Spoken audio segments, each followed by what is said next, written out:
טוב למשפחת למפרט, להילה, לרגל בת המצווה. אנחנו רוצים להתחיל את הערב.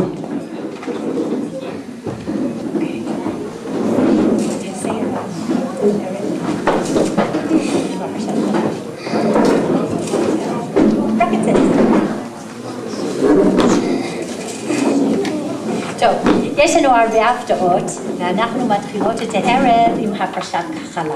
וזו פעם ראשונה שהילה לוקחת חלה, וזה מאוד מאוד מאוד מרגש. וקודם כל... גיל בת מצווה בו אני כבר נערה ומתחילה להתחבר למצוות של האישה. מצווה מרכזית הורי שלנו שרה, מצוות הפרשת חלה. שעה שבה מפרישים את החלה, שעה מיוחדת ומאוד גבוהה, שעה של קיבול תפילות, שעת רצון של בקשות וישועות.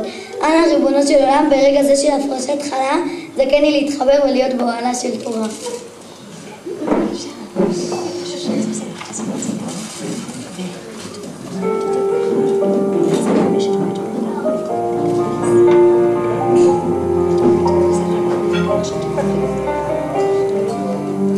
ברוך אתה ה' אלוהינו מלך העולם אשר קידשנו במצוותיו וציוונו להפריש חלה מן העיסה.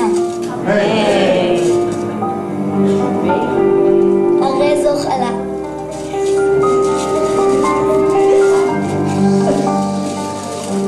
יהי רצון מלפניך ה' אלוהינו ואלוהי אבותינו שמצוות הפרשת חלה תחשב לי כאילו קיימתיה בכל פרטיה ודקדוקיה. תחשב הרמת החלה שאני מרימה כמו הקורבן שהוקרב על גבי המזבח ותתקבל ברצון. וכמו בזמן שבית המקדש היה קיים, הייתה החלה נתונה לכהן והייתה זו לכפרת עוונות, כך תהיה הפרשה זו לכפרת עוונותיי, ואז אהיה כאילו נולדתי מחדש, נקייה מחטא ועוון. ובזכות מצוות חלה נהיה ניזונים תמיד מידיו שהקדוש ברוך הוא ברוב רחמיו, חסדיו וברוב אהבה. ותקבל מצוות חלה כאילו נתתי מעשר, וכשם שהנני מקיימת מצוות חלה מכל ליבי, כך יתעוררו רחמיו שהקדוש ברוך הוא לשמרני מצער וממכאובים כל הימים. אמן כן יהי רצון.